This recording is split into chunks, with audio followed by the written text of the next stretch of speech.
Bonjour ou bonsoir, selon l'heure à laquelle vous nous regardez. Je suis votre chroniqueur audio et animateur de podcast à l'ODJ Média. Aujourd'hui, je vous propose la lecture fidèle et intégrale d'une chronique signée Abdeslam Sediki, intitulée « Le bilan de l'année 2025 », une année charnière entre consolidation et tension latente. Qu'on écoutera ensemble dans ce podcast, l'auteur commence son article ainsi. 2025 s'est imposé comme une année de transition stratégique pour le Maroc, marquée à la fois par de grandes ambitions internationales, des investissements lourds et des fragilités sociales persistantes. Entre rayonnement sportif, réformes économiques et pression sociale, le pays a évolué sur une ligne d'équilibre délicate. En faisant le récapitulatif des principaux événements ayant marqué l'année qui s'achève, on remarquera aisément que le Maroc demeure, par excellence, le pays des contradictions. Il aligne des victoires certaines tout en enregistrant des déconvenues regrettables.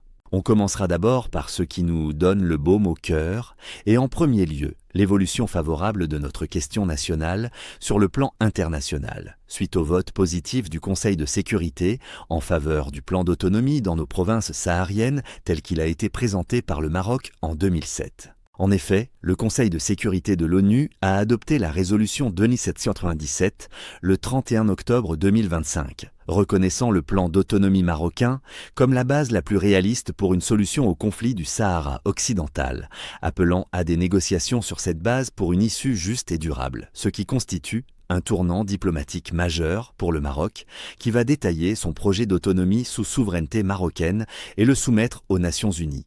Désormais, une nouvelle page s'ouvre pour clore définitivement ce conflit artificiel, pour nous consacrer au développement de notre pays et à l'édification du Grand Maghreb en tant que projet stratégique pour les 5 pays concernés. Le football à l'honneur. Une bonne nouvelle, comme une mauvaise, n'arrive jamais seule et tant mieux. Notre pays ne cesse d'accumuler des médailles au niveau régional et international, dans le domaine sportif, récoltant ainsi les fruits d'un travail laborieux qui a commencé depuis presque 2 décennies et d'un investissement massif pour bâtir une infrastructure sportive de rang mondial. Les bons résultats se succèdent après le mondial de Qatar en 2022. Cette année 2025 a vu l'équipe de football décrocher le titre de champion mondial des moins de 20 ans.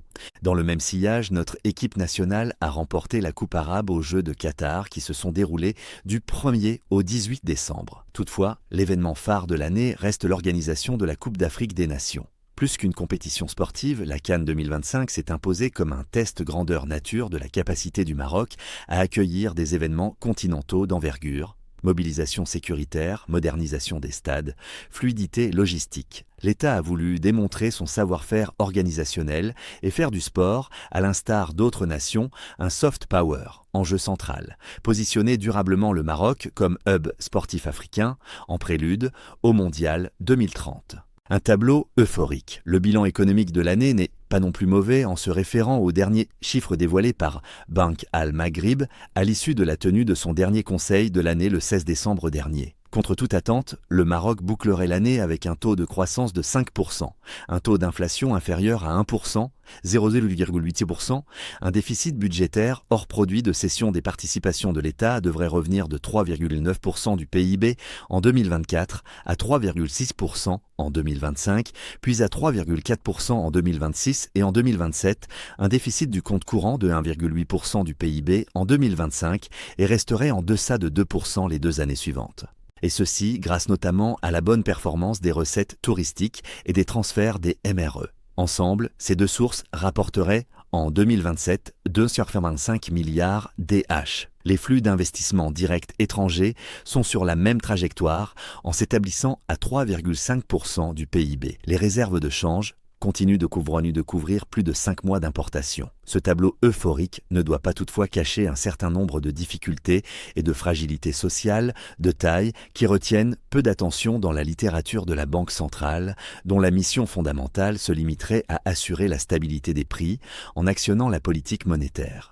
D'abord, cette embellie économique demeure fragile au moins à 2 niveaux. D'abord, le déficit commercial demeure situé à un niveau élevé, traduisant le degré de dépendance de notre économie des achats de l'étranger. Le taux de couverture des importations par les exportations ne dépasse pas, dans le meilleur des cas, 60%, ce qui dénote l'échec flagrant de « Made in Morocco », pour substituer la production nationale aux importations, d'autant plus que ces dernières sont constituées en majorité des produits stratégiques pour la vie des Marocains, à savoir les biens alimentaires de base et les biens d'équipement nécessaires à l'investissement.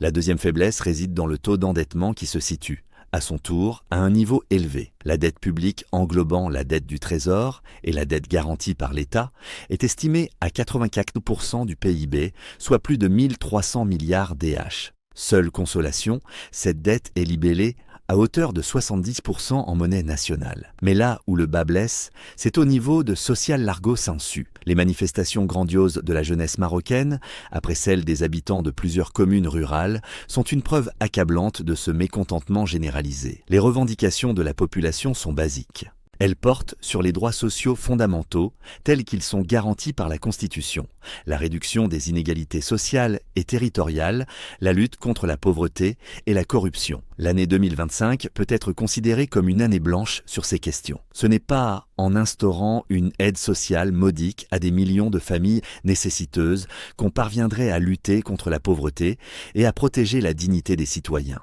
Le piège de l'aide sociale directe, telle qu'elle se déroule ne fait, à vrai dire, qu'institutionnaliser la pauvreté. Elle constitue même une atteinte à la dignité des populations qui ont besoin d'un emploi décent dans lequel elles se réaliseraient et se sentiraient des citoyens à part entière et non des assistés éternels, que l'on en juge sur la base des chiffres avancés officiellement par le gouvernement. Ainsi, 4 millions de familles, regroupant plus de 12 millions de personnes, auraient bénéficié d'une aide sociale de 25 milliards DH. Sur cette base, l'aide par famille serait de 16 DH par jour et de 5,5 DH par personne. Une chose est certaine, on ne peut pas développer un pays avec une population composée de 12 millions d'assistés. C'est pour cette raison qu'il faille revoir l'architecture et les objectifs de cette aide, de telle sorte à ce qu'elle soit limitée aux personnes aux besoins spécifiques et aux personnes âgées sans ressources. Pour les autres, il faut les intégrer dans le circuit économique en les employant dans des activités d'utilité publique, moyennant un revenu décent, garantissant effectivement leur dignité. En somme, l'année 2025 s'achève sur une impression contrastée. D'un côté, un pays qui consolide son image de pôle régional stable et attractif, de l'autre, une société traversée par des attentes sociales de plus en plus pressantes. Entre ambition globale et réalité locale, le royaume a avancé sans rupture majeure, mais non sans tension. Puisse l'année 2026 constituer un nouveau départ vers un Maroc plus uni, plus inclusif, plus solidaire et surtout plus démocratique, il faut l'espérer et militer dans ce sens. Merci de nous avoir suivis, je vous donne rendez-vous très prochainement pour une nouvelle chronique, toujours sur l'ODJ Média.